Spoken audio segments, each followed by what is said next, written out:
Hello and welcome to Chris is So Crafty. Today we're making a bright, easy jar ring suncatcher. This is a great craft for all ages and you probably already have most of the supplies at home. Let's start with your materials. You'll need a jar ring, either a regular mouth or a wide mouth is fine. If your ring is used, give it a quick wash and dry so the glue sticks properly. For your design, you can either draw your own or print one on copy paper. Thinner paper works best because it lets the light through. You'll also need some felt markers, ribbon, glue, hot glue for speed, or white glue for a slower, more forgiving process, and an optional bead for decoration. Before you cut anything, do a quick fit test. Place your jar ring over your design and decide which part you want centered. This makes a big difference in how your finished suncatcher looks. Lightly trace the inside of the jar ring, then draw a second line about 1/8 of an inch inside that first line. That small gap helps your design sit neatly inside the ring without bending or lifting at the edges. Now cut along that inner line. Take your time here. Clean edges will make the final piece look much more finished. Next is coloring. This is where you can get creative. If you want a stained glass effect, try using bright colors and filling in sections evenly. For a softer look, you can lightly shade instead of fully coloring. You can even experiment by layering colors to create depth. One helpful tip, place a scrap piece of paper underneath while coloring so the ink doesn't bleed onto your surface.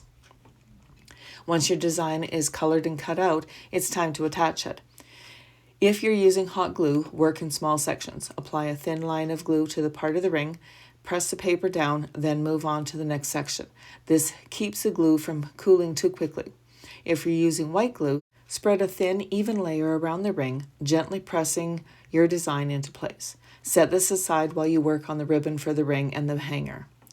So now we're going to finish the outside edge. Measure your ribbon against the width of the jar ring. This helps it wrap neatly without sticking out too much on either side. Add glue around the outside of the ring and slowly press the ribbon on, smoothing as you go. If your ribbon starts to twist or wrinkle, just pause and adjust before the glue sets. For the hanger, cut another piece of ribbon. Decide on how long you want it. Longer for hanging in a window, shorter for a wall hook. Loop it and glue the end securely to the top of the ring. If you're adding a bead, you can thread the bead onto the ribbon after gluing and add a bit of glue inside the bead to ensure it stays in place. At this point, check all of your edges. Press down any spots that might be lifting and make sure everything feels secure. If you used white glue, give it plenty of time to fully dry before hanging. Once everything is dry, hang your suncatcher in a bright window. As the light comes through, you'll really see your colors pop.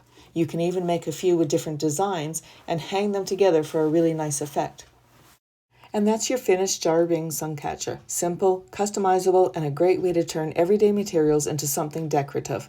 I really hope you enjoyed this video. If you did, give it a thumbs up. Consider subscribing to my channel and click on the bell to receive notification every time I upload a new video. I want to thank you again for joining me today on Chris is So Crafty, and happy crafting.